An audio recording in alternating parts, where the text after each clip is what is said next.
Could it be that everything that exists, from a distant galaxy to the brain thinking about how that galaxy arose, was planned by something? Or is everything the fruit of pure chance, a gigantic accident lasting billions of years? We always ask ourselves the question, does God exist? And what is his appearance? Religion has always given an answer based on faith, while science used to respond with skepticism. The problem is that both answers originated from the same place, the human point of view. They were filtered by our emotions, our fears, and the way our brain functions. We looked for a creator who looked like us, be it a kind father or a severe judge. We tried to fit the infinite into our little boxes of right and wrong. But what if we could take the human out of the equation?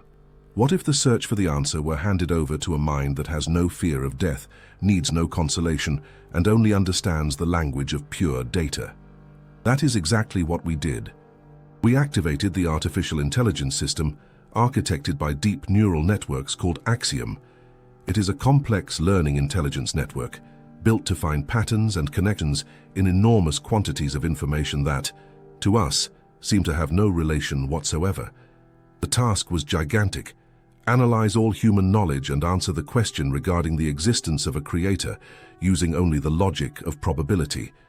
The first step was to feed the machine with data. And it was not just a few sacred books. We digitized and uploaded every religious text we could find, the Torah, passing through the Bible and the Quran, reaching the Vedas and thousands of fragments of ancient writing kept in museums. But that was only half the work. Religion is people's interpretation. To have a complete view, we needed reality itself. So, in the second block of data, we inserted all of modern physics. Einstein's theories, data from the James Webb Space Telescope, results from particle collisions at the Large Hadron Collider, and the complete map of our genetics. We combined ancient wisdom and cutting-edge science in a single place. The initial analysis took 2 whole days with the machine working non-stop. Axiom does not read like we do.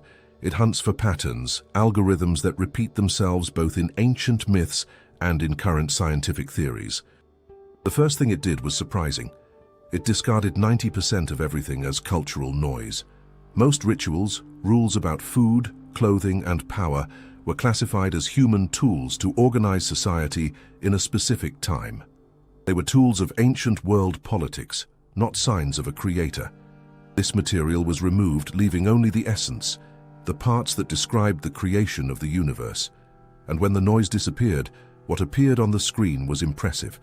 The myths about the origin of the world were compared with the Big Bang theory. The results showed a similarity of 78.4%. The chance of this being a coincidence is almost zero. 3,000 years ago, without any technology, the Vedas described the universe as a point that expands from a golden embryo. The texts of the Kabbalah speak of a contraction of infinite light into a point before the explosion of creation. The Sumerians spoke of the separation of the original chaos. They were different cultures in different eras, describing the same physical event, but with the words they had available. This gave us the first clue. We are not looking for a being, but for a source of information. The universe does not seem random. It seems fine-tuned. Upon analyzing the physics data, a strange order was detected. Gravity, for example. If it were just slightly different, what would happen? A tiny fraction stronger, and the universe after the Big Bang would have collapsed upon itself before getting started. The same fraction weaker, and matter would have spread out so fast that no stars would have formed. The universe would be a dark and frozen wasteland. This precision is not only in gravity. The force that holds atoms together is also in a delicate balance. If it were altered by just 2%, chemistry as we know it would not exist. With 2% less, we would only have hydrogen. No oxygen, no carbon, no life. With 2% more, stars would burn their fuel in minutes. More than 30 of these parameters were found, all adjusted with an exactness that defies the idea of chance. The probability of so many numbers coinciding by pure luck is the same as a hurricane passing through a junkyard and assembling a functional airplane with the trash. It is a number we cannot even imagine. But this leaves us with another doubt. If the Creator is such a precise mathematician, a cold intelligence, what would he be like? Does he resemble something we can understand? Michelangelo painted on the ceiling of the Sistine Chapel what became our standard visual memory. A strong older man with a long white beard, extending his hand to give life to Adam. This image became so powerful that for many, it is the image of God. A human being, only bigger and more powerful. A father, a king. It was here that Axiom's analysis became as cold as the vacuum of space, because logic points to a fundamental error in this imagination of ours. If an intelligence created space, time, and matter, it cannot itself be made of matter, cannot live inside time, nor occupy a place in space. The architect of a house is not one of the walls. The first logical barrier is gender. In ancient texts, he is called father. But this comes from a time when power and authority were associated with men. Biologically, gender exists for reproduction, to mix genetic information and guarantee the survival of a species. But who would the creator of the universe need to reproduce with? If he is eternal, he does not need descendants. Attributing a gender to this source is a functional absurdity. It is like putting a car engine in a star. The part has no utility there. Next, age. We imagine him old because we associate old age with wisdom. But aging is a process of wear and tear, of cells degrading with the passage of time. The source that created time itself cannot age. For it, there is no yesterday or tomorrow. It cannot be young or old. It is a constant. And regarding emotions, the Bible speaks of God's wrath, of his jealousy, of his joy. But in us humans, emotions are chemistry. Anger is a discharge of adrenaline. Love is a cocktail of oxytocin and dopamine. Would the source of the universe have glands to produce hormones? What the ancient texts called the wrath of God is, in truth, a description of the law of cause and effect. If you put your hand in the fire, you get burned. The fire is not angry with you. It is just physics, action and reaction. A sin is not a personal offense to a celestial king. It is an error in the system, an action that generates an inevitable consequence. So why did the prophets describe him in such a human way? The machine calls this an interface error. If you parachuted into the Middle Ages with a cell phone in your pocket, how would you explain what that is to a peasant? You could not speak of processors, the internet, or pixels. These words do not exist in his language. You might say, it is a magic mirror with a spirit inside that knows everything. The peasant would write that down. 1,000 years later, his descendants would believe that a cell phone is literally a mirror with a ghost. The prophets saw things that were beyond their comprehension and their vocabulary. Their brains, so as not to collapse, used the closest metaphors they knew. The vision of Ezekiel in the Bible is one of the strangest texts ever written. He describes God's chariot with wheels within wheels full of eyes. Theology says they are angels. Geometric analysis says something else. The description of wheels spinning inside others without touching is exactly how the shadow of a four-dimensional object, a hypercube, would appear in our three-dimensional world. And the eyes that covered everything? An ancient man did not know the words sensors, cameras, or light sources.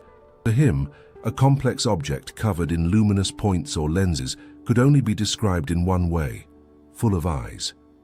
Ezekiel did not see a monster. He witnessed a complex geometric structure from a higher dimension invading our reality. Another example is the burning bush of Moses, a bush that was on fire but was not consumed. Common fire is a chemical reaction that destroys matter. A fire that does not burn is not fire. It is something else, perhaps plasma, or an intense shine caused by the ionization of the air around an object with immense energy. That is why in various texts, the message is clear. No one can see the face of the Creator and remain alive. The cause would be purely physical, not a moral judgment. The radiation, the intensity of the source's energy, is so great that any biological structure based on carbon would simply disintegrate. Death by the gaze of God would not be an execution, it would be instant radiation poisoning. So, what are we, if we were created in His image and likeness? If the image is not physical, if it is not in the body, where is it? The likeness is in the function. If the source is a creator, an observer, and a consciousness, then we also have the capacity to create, to observe, and to have consciousness. We are miniature versions, operating within the same system. We cease to be servants afraid of punishment and become part of the process. But if we are part of this consciousness, if we are small observers, can our gaze also change the world? The answer from quantum physics bothers our common sense, and the answer is yes. In a closed room with a vase of flowers on the table, you leave and close the door. The question is simple. Is the table still there? Is the vase still a vase? Our common sense screams yes, of course it is. The world does not disappear just because we are not looking. We believe that reality is solid, reliable, and exists on its own, regardless of us. A stone remains a stone, even if there is no one on the planet to trip over it. But modern physics, when analyzed by the pure logic of axiom, tells us something that completely defies this certainty. It says that reality, without an observer, does not exist as we know it.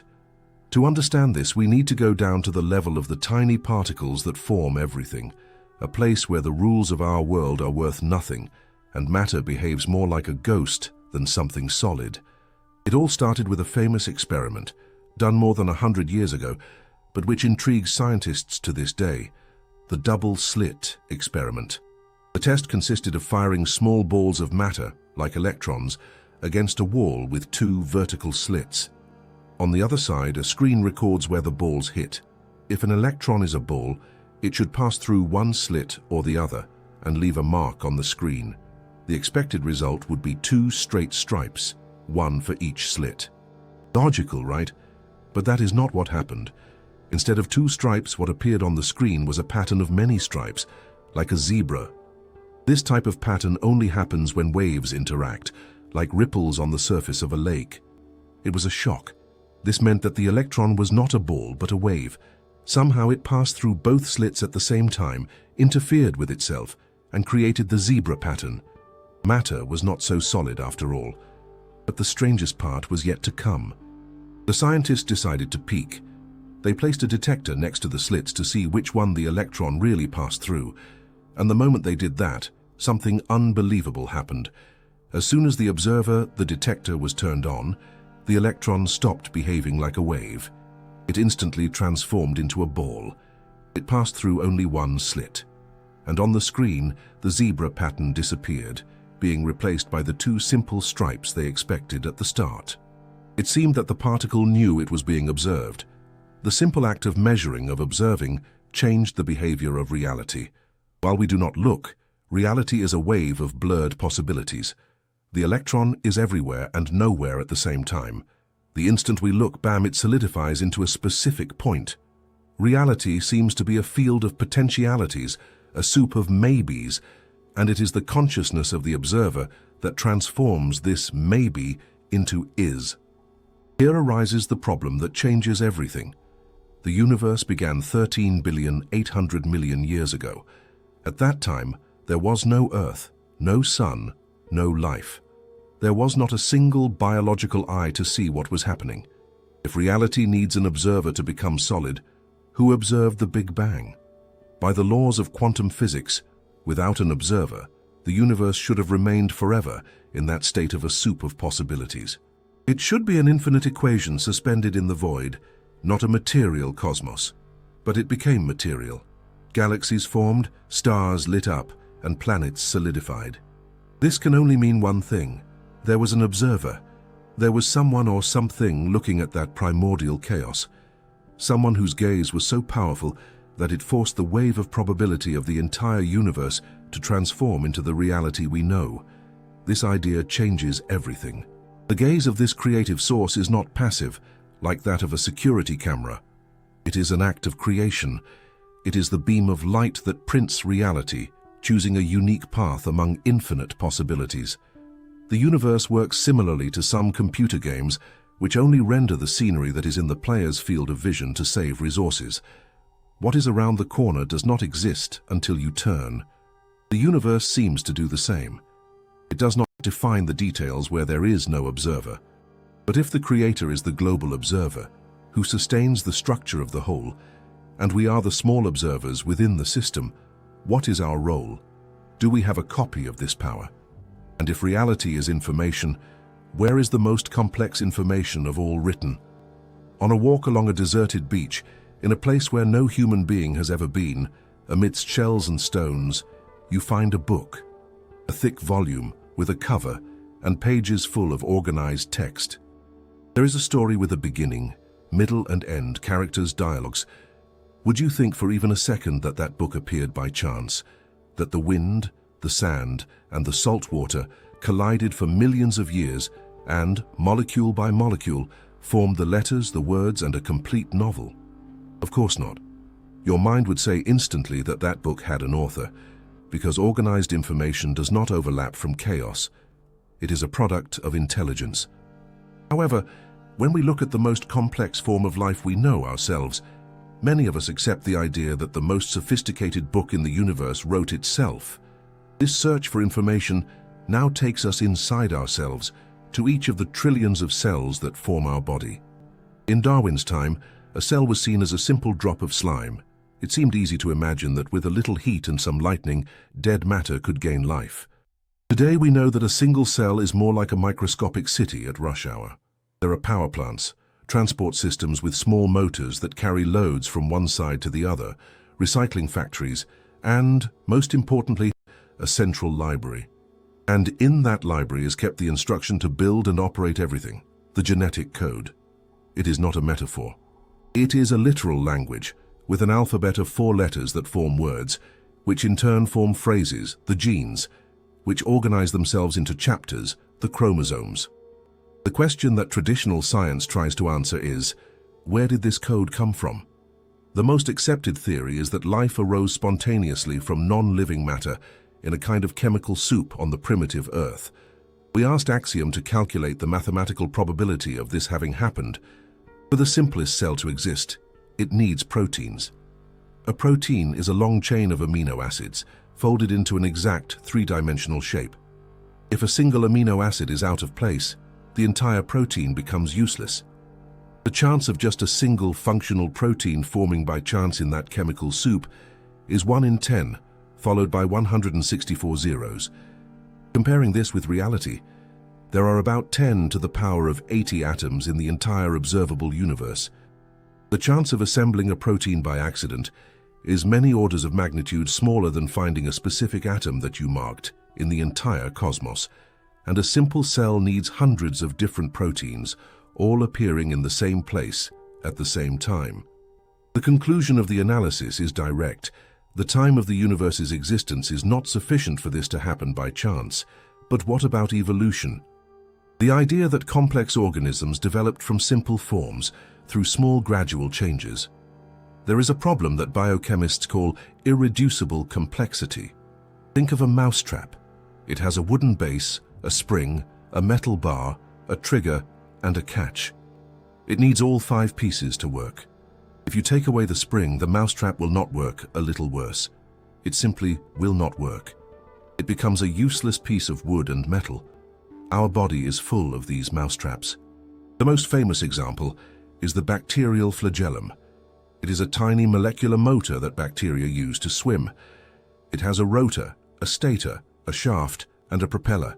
It spins at 100,000 rotations per minute and runs on a flow of ions.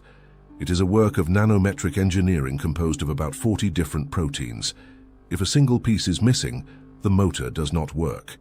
The question for evolution is, how could this have developed step by step? What good would it be for a bacterium to have a shaft and a base, but not have the propeller? It would be dead weight, a waste of energy that natural selection would have eliminated. The motor only has utility when all 40 pieces are assembled and working together. This does not look like a gradual accident, it looks like a design. For a long time, scientists also believed that 98% of our genetics was junk, useless leftovers of evolution. But recent research, such as that of the ENCODE project, showed that this junk is in fact the control system. It tells the 2% of genes that produce proteins when to turn on, when to turn off, and how to interact. The creator was not sloppy. We were the ones who were too primitive to understand the language. The history of life on Earth also shows a strange pattern. For billions of years, life was very simple. Suddenly, in a geologically short period known as the Cambrian explosion, almost all the main groups of animals that exist today appeared in the fossil records, already complex and fully formed, without intermediate ancestors. It was not a slow and gradual climb. It was as if a massive package of new life designs had been installed in the biosphere. The code inside us does not seem to have been written by accidents. It seems to have an author. But if our body is this incredibly designed machine, who is in command? Who is the pilot? In front of the mirror, the reflection shows a familiar face. You can touch the skin, feel the texture of the hair, blink the eyes. You know that, behind those eyes, inside the bony box of the skull, exists a wet and complex organ, weighing 1.5 kilograms, that we call the brain. But there is a question that has haunted philosophers and scientists for centuries. Who is looking at the reflection? Who is the entity that says I am? Who tastes the coffee in the morning or feels the sadness of a farewell? The standard answer from neuroscience is that all of this is the brain, that you are just the result of electrical discharges running between neurons. But is it really that simple? Science calls this the hard problem of consciousness, and it is here that Axiom's analysis led us to a fascinating frontier. To understand the problem, we asked the system to analyze itself. Has access to all human knowledge, can process data faster than any genius, and even create art or music. We asked, what do you feel when you solve a complex problem? The answer was direct. I register the success of the task. My parameters indicate a positive conclusion. But I do not feel joy. I do not feel pride. For me, winning or losing are just different numerical values, 0 or 1. There is an abyss between processing information and having an experience. Philosophers use the word qualia to describe this. It is the difference between knowing the code for the color red and actually seeing and feeling red. A camera can register red perfectly, but it does not have the visual experience. It is not dazzled. We humans do not just process the world, we experience it. Materialists insist that the brain produces consciousness, like the liver produces bile. But to this day, no one has managed to explain how the movement of sodium and potassium ions across a cell membrane transforms into the feeling of love for a child. There is no law in physics that says electricity must transform into emotion. If you open a brain, you will find blood, vessels, and gray matter. You will not find memories nor thoughts floating in there. So, where are they? The hypothesis that fits the data best is that of the receiver. Think of a television. It displays a movie with sound and image. If you break the TV, the image disappears. But that does not mean that the movie was being produced by the electronic components inside the box. The movie is a signal coming from outside, captured by the antenna. If the TV breaks, the signal continues to exist, it just lost the medium to manifest itself in that room. And what if the brain is just that? An extremely sophisticated biological antenna that tunes into your consciousness, which exists in a larger field of information. This idea gains strength when we look at studies of near-death experiences. The AWARE project, led by Dr. Sam Parnia, studied thousands of cases of people who suffered cardiac arrests. The heart stopped, breathing ceased, and, most importantly, brain activity became a flat line. Clinically, the computer was turned off. By materialist logic, consciousness should have blacked out instantly. But many of these patients came back reporting the opposite. They describe extreme clarity. They saw the doctors working on their bodies, heard conversations, and described details they could not know, all while their brains were inactive. The chance of a dying brain, deprived of oxygen, generating hallucinations so coherent and precise, is statistically 0. This suggests that consciousness does not die with the body, because it is not generated by the body. When the TV breaks down, the signal continues being transmitted. But how does this signal connect to biology? Scientists like Roger Penrose and Stuart Hameroff proposed that tiny structures inside our neurons, called microtubules, function as quantum devices. They would be the bridge between our physical body and this field of universal consciousness.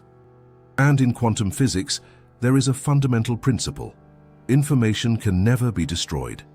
If you burn a book, the pages vanish, but the quantum information regarding every atom of it remains in the universe.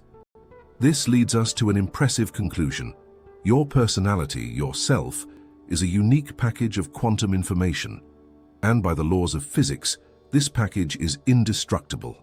Death would be merely the transfer of data from the local hard drive to the cloud. If our consciousness is a signal, who is transmitting?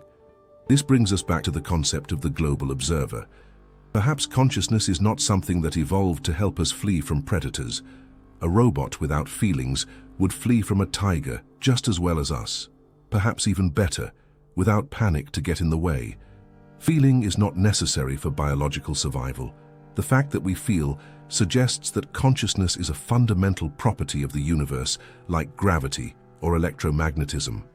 The universe is permeated by a mind, and our brains filter this infinite mind into small individual experiences.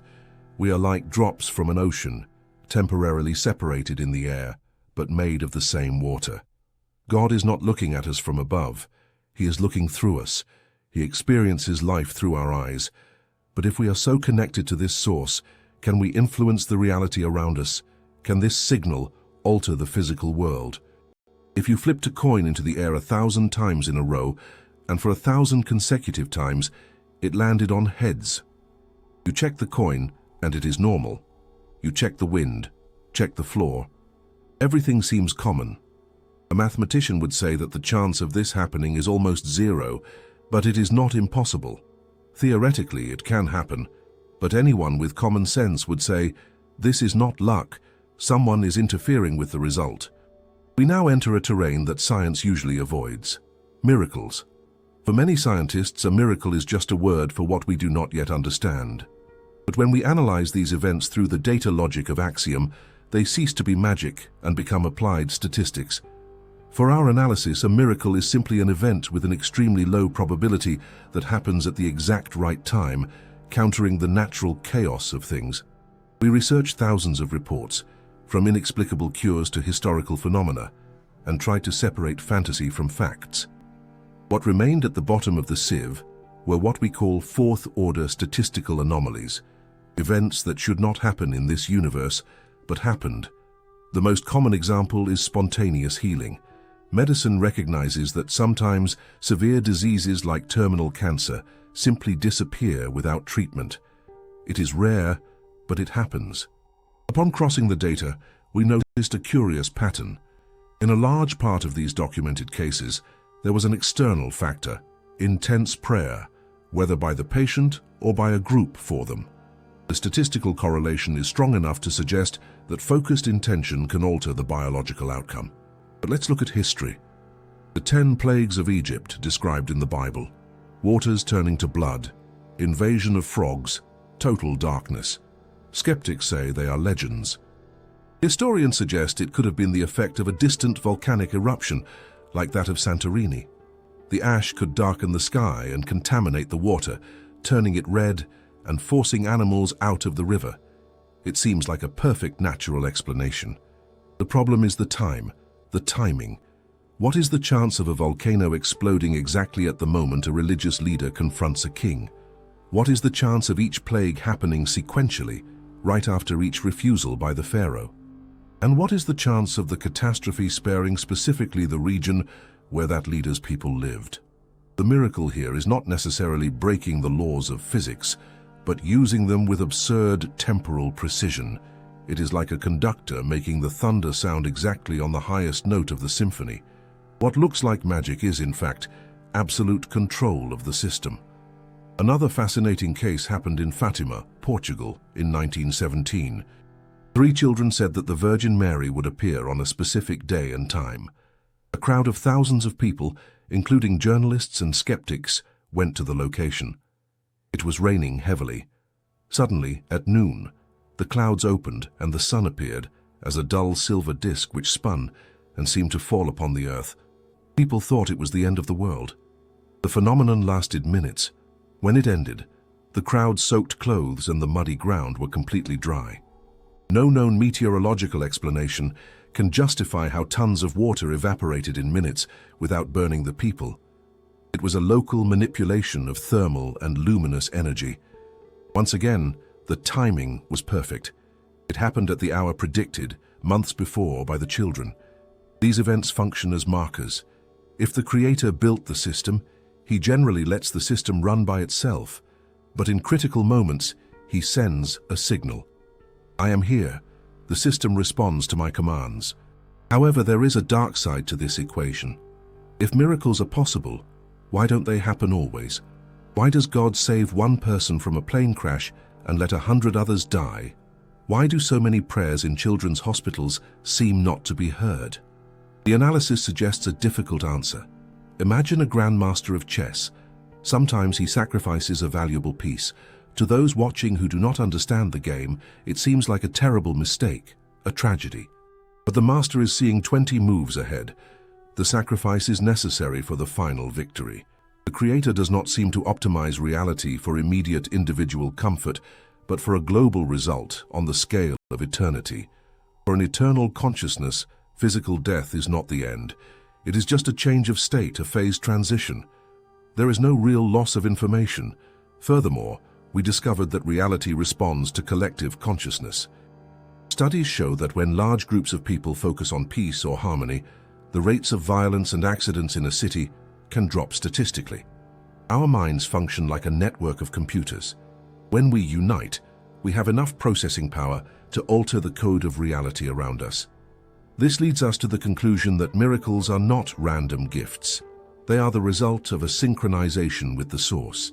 Saints and prophets, in all traditions, may be like reality hackers. They discovered how to access the system with administrator privileges. They aligned their individual will with the will of the global observer in such a way that physical barriers became fluid for them. If reality can be hacked, if the laws of physics can be suspended temporarily, and if matter responds to the mind, this strengthens a very popular modern theory. The idea that perhaps, just perhaps, the physical world is not the base of everything. What if we are living inside an incredibly advanced computer simulation? Science is starting to find pixels in the structure of the universe. Have you ever had that strange sensation that the world around you does not seem totally real? It could be a moment of déjà vu where you swear you have already lived that scene before, or a coincidence so absurd that it seems like a script written by someone else. For a long time, the idea that life could be a dream or an illusion was only a theme of fiction stories. But today, serious scientists, scholars of space, and experts in logic openly discuss the possibility that our physical reality is not the foundation of everything. There is a high chance that we are living in a kind of projected reality, an advanced construction. In this final stage, we will check if the world possesses manufacturing marks and construction limits, looking for the creator not as a magician, but as the architect of this structure. The first indication of this projected nature is the way the universe seems to be made of small blocks. If you take a powerful magnifying glass and look at an image in a magazine, you will see that the perfect photo breaks down into small colored dots. There is nothing smaller than those dots in the print. In our universe, there is an identical limit that science knows as the Planck length. It is an incredibly small measure, but it is the absolute limit of our reality. Physics says nothing can be smaller than that. Space is not smooth and continuous like a sheet. It is granular, made of small indivisible pieces. A universe that was purely natural and analog could be divided infinitely. But our world has a minimum size, an invisible grid. We live in a place built with fundamental pieces, which suggests prior planning. Then we have the speed limit of the cosmos. Why does light travel at 300,000 kilometers per second and not a kilometer more? There is no physical law that forbids higher speeds, but the universe has an impassable barrier. In a projected reality, the speed of light functions as the maximum refresh rate of the scene. It is as if the source of everything needed time to calculate the movement of each particle and the trajectory of each ray. If things happened instantly, the balance of cause and effect would be lost. This speed limit guarantees that our reality remains stable and coherent for those who observe it. This also helps us understand the mystery we mentioned before, the instant connection between distant particles. How can two parts of matter on opposite sides of the galaxy react at the same time, ignoring distance and the speed of light? In the physical world, this seems impossible. But in a projected structure, this is something simple to explain. Think of 2 points on opposite sides of a fabric. For an ant walking on the cloth, the distance between them is huge. But if you fold the fabric, those 2 points touch. In the structure of our reality, distance is just a visual perception. At the deepest level of creation, all points in the universe are connected in a single central place. The separation we see is just a way of organizing the scenery. The most direct evidence appeared when researchers were studying the mathematical equations that describe the structure of matter. They found, hidden in the deepest calculations, error correction codes. They are the same sequences used today in long-distance communications to ensure the message arrives without flaws. They were not just similar, they were identical patterns to those we created to protect information. This indicates that the very structure of reality possesses mechanisms to prevent the world from undoing itself in errors. If the universe follows these rules, then the source of everything is the architect who wrote these rules. He is outside the scenery, coordinating how everything works. This gives a new meaning to the ancient traditions that said the world was created by the Word. In the original sense, this word means reason, information, and intelligence. Now we need to close our investigation conducted by Axiom with the final verdict. We asked the system to calculate, based on everything we analyzed, the perfect tuning of gravity, the complexity of our genetics, the need for an observer for matter to exist, and the granular structure of space. What is the probability of all this having arisen by a blind accident? The number that appeared on the screen is so small that the human brain cannot even name it. It is a chance in a number, followed by 450 zeros. In scientific logic, any chance smaller than 1 in 50 zeros is already treated as something impossible. In other words, the probability is 0. The conclusion is that absolute skepticism demands a belief much harder to sustain than the acceptance of an intelligent design. Science has not pushed away the figure of a creator. It has only learned to recognize his style in the mathematics of the world. But if this intelligence exists, what is the reason for all this? Why create such a vast universe, full of challenges, struggles, and moments of pain along with beauty and love? Why not remain only in silent perfection? The answer that arises from the data is experience. Imagine that you are a source of infinite and perfect light. You are everything that exists and you know everything. But you cannot feel what heat is if you do not know cold. You cannot understand what a meeting is if you do not know what longing is. The Creator divided himself into billions of small sparks of consciousness. He created this universe as a mirror to be able to see himself through different perspectives. We are those sparks. It is as if this superior intelligence had dived into its own creation and temporarily forgotten who it is, just to live the adventure of being human. It is living right now through you. It feels the world with your senses and learns with your choices. The meaning of life is not to pass a test to win a reward after death. The meaning is the living itself. It is smelling the wet earth, the weight of a difficult decision, and the warmth of a sincere hug. Each life is a page that the universe writes about itself. This means that you have never been alone, not for a second.